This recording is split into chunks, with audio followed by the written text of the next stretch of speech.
जय हिंद दोस्तों। स्वागत करते हैं 29 जुलाई के महत्वपूर्ण करंट अफेयर्स में। चलिए स्टार्ट करते हैं। क्या है फर्स्ट का कि लोक परीक्षा कानून में संशोधन किया गया है।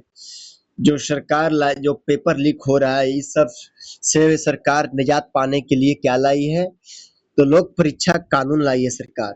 इसमें क्या संशोधन किया गया है ना, तो क्या क्या किया गया है कि सरकार ने लोक परीक्षा एक्ट 2024 में संशोधन को मंजूरी दी है। मतलब ये पहले से तो है ही है, लेकिन इसमें संशोधन किया जा रहा है और इसमें अनुचित साधनों की रोकथाम के लिए जो है ना फिर से संशोधन किया जा रहा है। इसमें क्या है ना कि पेपर लीक और संगठित अपराधों के लिए 5 से 10 साल की जेल हो गया और 10 करोड़ तक की जुर्माना तय किया गया है। समझ लो कि अब जब भी पेपर लीक में कोई धराएगा तो 10 करोड़ जुर्माना लगेगा भाई, और 5-10 साल तक जेल रहना पड़ सकता है। तो मैं कहूंगा कि ऐसा काम कोई ना करे जो जेल जाना पड़े इससे। खैर कोई बात नहीं। सारनाथ बना भारत का 45वां यूनेस्को विश्व धरोहर स्थल। अब पता है यूनेस्को जो है ना, जो विरासत में जो चीजें मिली है जो देश को, उन्हें सुरक्षित करने के लिए, सुरक्षा देने के लिए और उन्हें पर्यटन के तौर पर विकसित करने के लिए यूनेस्को ने धरोहर स्थल के नाम देता है। मतलब यूनेस्को एक चलाती है कि यह भी एक धरोहर स्थल में शामिल हो जाता है, जिससे ये जो है ना न्यूज में रहता है, जिससे पर्यटन बढ़ता है एंड पर्यटन बढ़ता है, देश का विकास होता है। तो खैर उत्तर प्रदेश में सारनाथ कहाँ है, तो उत्तर प्रदेश में है। तो उत्तर प्रदेश के ऐतिहासिक बौद्ध स्थल सारनाथ को यूनेस्को को यूनेस्को की विश्व धरोहर सूची में शामिल किया गया है। मतलब टोटल अब तक भारत में कुल 45 यूनेस्को स्थल हो गए हैं। एग्जाम में क्वेश्चन पूछेगा कि भारत में कितने यूनेस्को स्थल हो गए हैं, तो 45। एंड भारत वैश्विक सूची में 6ठे स्थान पर आ गया है। मतलब जो है ना कि यूनेस्को स्थल में भारत का रैंक कितना है, तो भारत का रैंक जो हो गया वो 6th नंबर पे है। एंड नेक्स्ट देखते हैं क्या है। ये तो परीक्षा के लिए ही है। ये पूछ सकता है ना कि परीक्षा सुधारों के लिए नंदन नीलकणी टास्क फोर्स का मतलब बनाया गया है। देश की सरकारी परीक्षाओं में ट्रांसपेरेंसी लाने के लिए 6 मेंबर्स उच्च स्तरीय समिति का गठन किया गया है। इस टास्क फोर्स के अध्यक्ष कौन है, तो इंफोसिस के सह संस्थापक नंदन नीलकणी बनाए गए हैं। देखिए है नंदन नीलकणी को टास्क फोर्स का क्या बनाए गए हैं, तो अध्यक्ष बनाए गए हैं।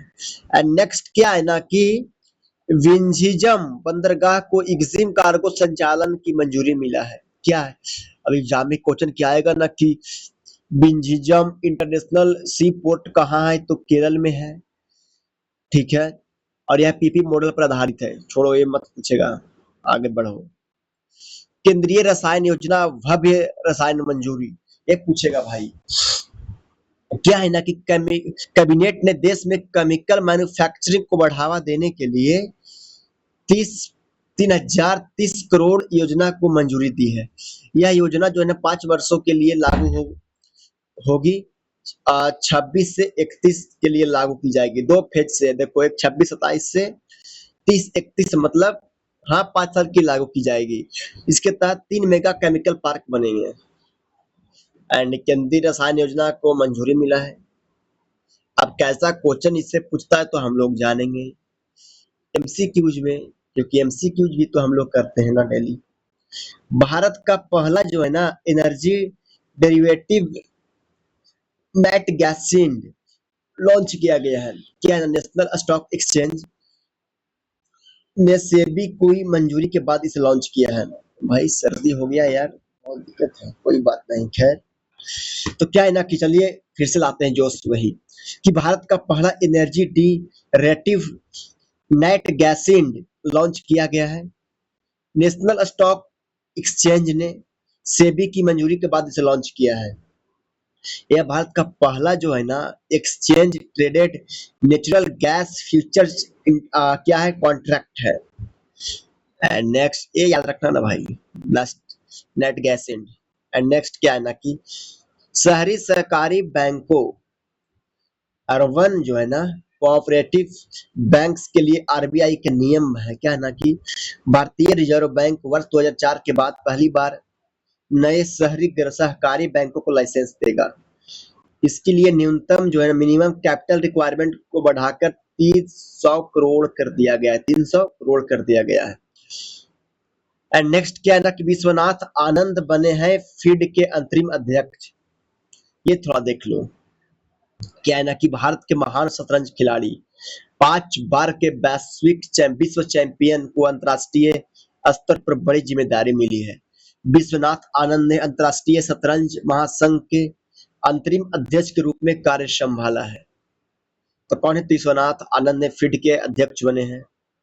एंड मीराबाई चानू ने राष्ट्रमंडल खेल 2026 में जीता गोल्ड। इनको तो जानते ही होंगे आप लोग। राष्ट्रमंडल खेल 2026 में भारत की star weight lifter Mirabai Chanu ने शानदार प्रदर्शन किया और उन्होंने भारत की झोली में क्या डाला पता है? एक गोल्ड मेडल डाला। तो कॉमनवेल्थ गेम में गोल्ड मेडल जीता क्या? वेट लिफ्टिंग में, भारोत्तोलन में मीराबाई चानू। एंड नेक्स्ट क्या है ना कि अंतर्राष्ट्रीय बाघ दिवस 29 जुलाई को मनाया जाता है। याद रखिएगा कि इंटरनेशनल टाइगर डे जो है ना 29 जुलाई को मनाया जाता है। हर साल 29 जुलाई को वैश्विक स्तर पर बाघों की संरक्षण के लिए मनाया जाता है। इसकी शुरुआत जो है ना वो 2010 में सेंट पीटर्सबर्ग टाइगर समिट में हुई थी। भारत का प्रोजेक्ट टाइगर 1973 बाघ संरक्षण के लिए महत्वपूर्ण पहल है। भारत भी तो चला रहा है टाइगर पहल यार, प्रोजेक्ट टाइगर 1973 में स्टार्ट हुआ था। जो भी एक महत्वपूर्ण पहल है, याद रखिएगा एग्जाम में पूछता है ये वाला स्टैटिस्टिक्स टाइप में। ये देखिए थोड़ा हम लोग एमसीक्यू, अब तो मजा आएगा ना। क्या है ना कि सारनाथ को यूनेस्को विश्व धरोहर सूची में कब शामिल किया गया? 2026 में।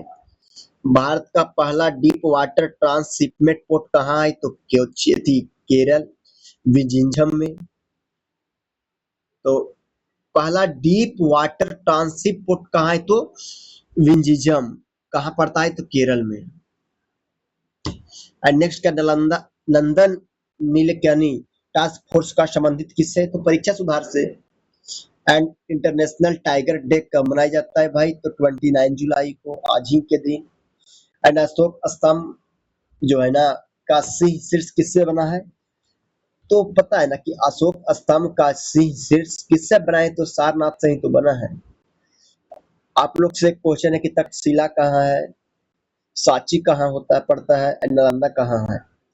आप लोग बताइएगा कमेंट में। एंड नेक्स्ट क्या है कि ये थोड़ा देख लीजिए त्वरित रिवीजन के लिए, ये भी तो अच्छा ही है कि सारनाथ यूपी में है, वाराणसी में। भारत में कुल यूनेस्को स्थल 45 हो गया। प्रोजेक्ट टाइगर जो भारत में चलता है 1973 में।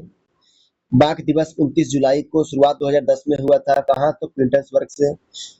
एंड विजिंजम पोर्ट कहाँ है? तो केरल, जो पीपी मॉडल पे आधारित है। और जो है ना भारत का पहला डीप वाटर क्या है? डीप वाटर ट्रांसिट पोर्ट है जो पहला है, जो पीपी मॉडल पे आधारित है। अब आपसे क्वेश्चन है कि पीपी मॉडल क्या होता है? होता है ना पब्लिक प्राइवेट पार्टनरशिप होता है, जो सरकारी और प्राइवेट दोनों मिलकर चलाती है, काम करती है। तो आज के इतना ही रखते हैं।